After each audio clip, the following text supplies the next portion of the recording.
Comrades, we want to talk now about the case of the child Q, and I'm sure everybody's heard about it. It's the girl that was strip searched at school after a teacher smelled cannabis. Hi, Delia. Thank you for joining us. Hi. Delia Mattis from Black Lives Matter. I mean, you don't know what is more disgusting. It's the teacher calling the police to come in, or strip searching, taking a menstruation pad off, etc. It's pretty horrific, isn't it? Well, the whole thing is disgusting. I mean, and you see, one of the things that these established powers do, like schools, when everything is released, then they throw someone under the bus. This was in no way just one teacher's decision. The heads need to go as well. There's obviously a policy in school. She didn't just suddenly call the police. There was obviously a process in place that allowed her to do that. And whoever was a part of that process making or that policy making, they've got to go too. The buck stops with the head and the deputy head, who should be the safeguarding lead and the deputy safeguarding lead. And they have to go as well. There's no way that this one teacher alone could be blamed. And the police, what do we say about police officers that are prepared to strip search children? They have to be sacked, but it's more than that. And we have to remember that this is not just a child Q issue, although she's been through hell. And when we hear about it, it's horrendous. The more we hear about what happened to her experience, it's horrendous. And then you have to think about this. This has been going on for years. And it's not just child Q. This is how the police treat Black children. And this is abuse, it's child abuse, it's sexual abuse. And nothing could tell me that when child Q was being strip searched, that was state rape. Removing her sanitary towel, making her open her butt cheeks and coughing. That's the most depraved behavior, and it goes on all of the time. And listen, when I say sexual abuse, I'm not just saying this on a whim. We have to look at the police force and what it is. 750 cases, complaints of sexual misconduct a year. This is what's happening. Currently, we have a police officer that's been charged with 41 counts of rape and other sexual misconduct, and he's currently suspended from duty. 41 counts. This is the police force that is strip searching children. I called this out 2 years ago, and I was attacked by lots of, police supporters saying that I'm attacking the police. I don't understand why they weren't outraged when a 12-year-old was strip searched 2 years ago. But that has been going on, and our communities are in pieces. We're living in our feelings at the moment, and our allies. And finally, there is like public outrage, uproar to what we've been experiencing for a long time. Thanks, Delia. We're also joined by Linda, who is from Grassroots Black Left. Mark Wadsworth wanted to join us, but he is feeling poorly. So thank you for joining us, Linda. What do you think? I mean, I can't remember. I mean, it hasn't been long. How since the last time I was so utterly horrified and haunted by a case, and seeing the full documentation on this poor child. It's broken me this week, and it is a disgrace. As I echo everything Delia said, it doesn't just stop with the one teacher. It is a whole thing, a whole slew of people who should have been there to protect her and weren't and didn't. And they need to be sacked, of course. The police involved need to be sacked, of course.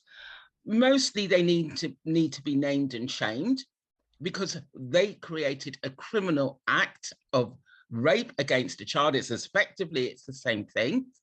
How is that child going to cope for the rest of her life? How is she going to deal with people going near? How is she supposed to trust everything that a child has? in their innocence has been violated and broken by these people who I think got on a treadmill of almost excitement about carrying out this thing, and then it just went so far. We need to have more checks in place. There's another demonstration today, I believe, in Hackney at 2. So if anybody's able to go, please do. It actually starts at 1. Oh, is it 1? Right, sorry. Yeah, okay, 1. There's also a demonstration, I think, by pupils in the school, which I think is quite crucial. And I was going to ask you about this. I mean, it seems there's a whole war going on in schools at the moment about, critical race theory, which basically means, you're looking at our past in a more critical way. And the Equalities Minister, Kemi Badenoch, said it terrifies her, talking about, thinking that children might have to critically examine our history.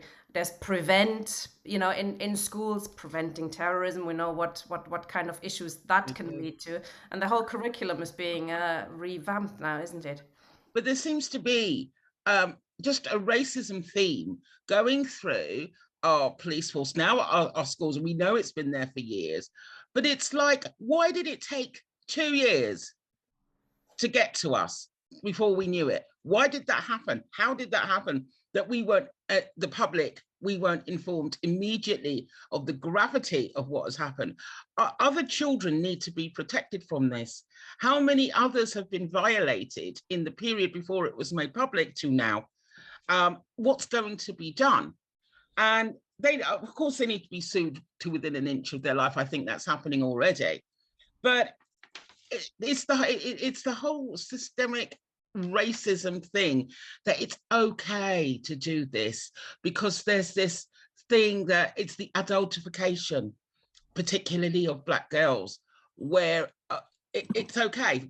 The mentality is all wrong, and we should all be scared if we've got children in schools or on the streets. It's almost like they've been given, police especially seems to be given a license to do that. Now, I know there's a load of really, really good police people, so that's not to slate the whole thing, but there are some really, really bad ones, and they need to be rooted out because they have no business being in the police force. And there's a way to do this. We need to campaign. We need to have louder voices. There's a campaign, the Liberation Campaign, which is an anti-racism thing, a webinar that's going to happen tomorrow, at Monday. I'll put the link in the chat.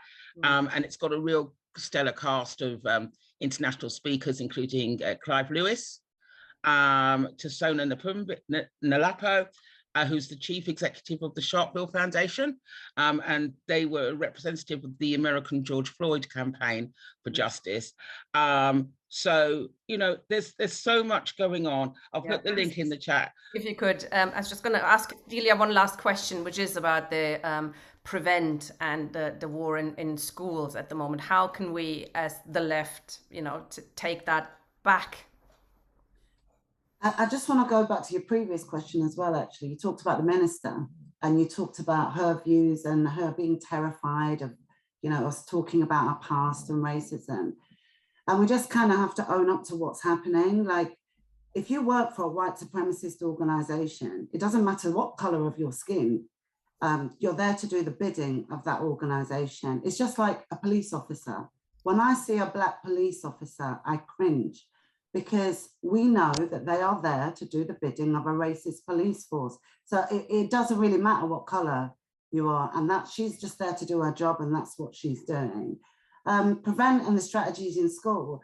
We need to work with our unions. The unions, I think, should be more vocal about what has been going on, and largely on this issue about racism in school. I don't know if it's because they don't want to call their members into question or what their position is, but the unions should be a little bit more vocal about what these policies and how they affect people in our communities. And I think the unions need to work with the community activists and community groups a lot closer. And if we had that sort of coalition, I think we'd get a lot further than we are in schools. Schools have got systemic racism in them, and that has always been the case. Just like the police force has always had systemic racism in it. We need to join forces properly, and we can't shy away from the facts and the truth to make people feel comfortable about the prejudice that they're subjecting our children to. We can't do that. We have to speak the truth.